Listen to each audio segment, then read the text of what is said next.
Most of us don't think about it, but our browsers have built-in features that constantly protect us. We all know that being safe on the internet is a priority, but did you know when you open your browser to find something online, your browser also helps protect you? Today, I'm going to show you how Google Chrome does that, but all modern browsers work in a similar way. Let's dive in and see exactly what they do to keep you safe. Hello, and welcome to A Better Tech. Thanks for sharing your time with me. Make sure you like and subscribe or I'll steal your RAM. The first critical defense is encryption. If you look in the address bar, you can check a website from this menu. See here, it shows you that connection is secure. You can also see the HTTPS in the beginning of the web address. The S stands for secure. This site is using TLS, or the Transport Layer Security Standard. This means your browser and the website are talking in secret code. Any information you send, passwords, credit card numbers, your address, is scrambled. If a hacker tries to spy on your connection, all they see is gibberish. Every modern browser enforces this standard to ensure your data stays private.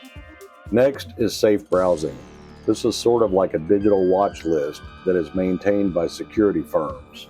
Every modern browser checks the sites you visit against a list of dangerous locations, sites that try to steal your login information or trick you into downloading viruses. Here in Chrome, you can see the settings. Enhanced protection is the most recommended.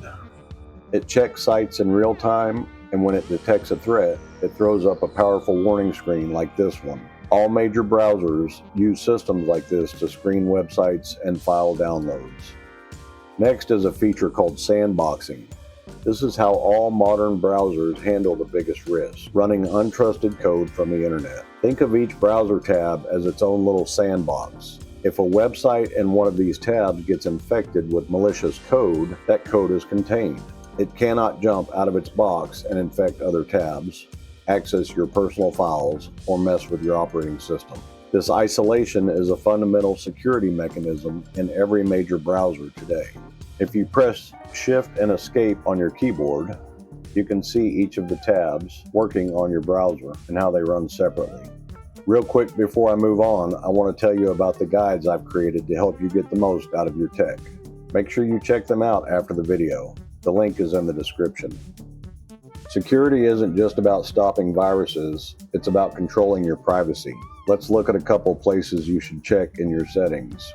Under Privacy and Security, you should check third-party cookies. It's a good idea to block third-party cookies. You'll also want to turn on Do Not Track. These are trackers from advertisers, and they use them to follow you from site to site and build a profile on your activity. Blocking them improves your privacy, and every modern browser gives you control for this.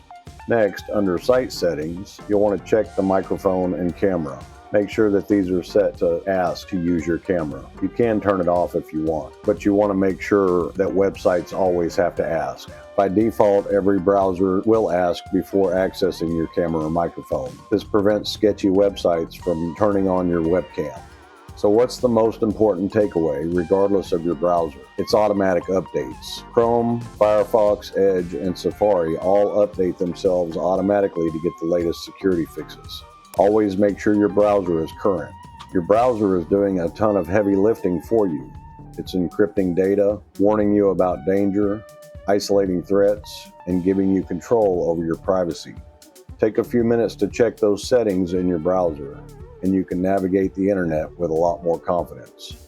Let me know in the comments which browser you use and how you like its security. And if you like this video, make sure you click this other one for more tips on getting the most from your tech. Thanks for watching. I'll see you in the next one.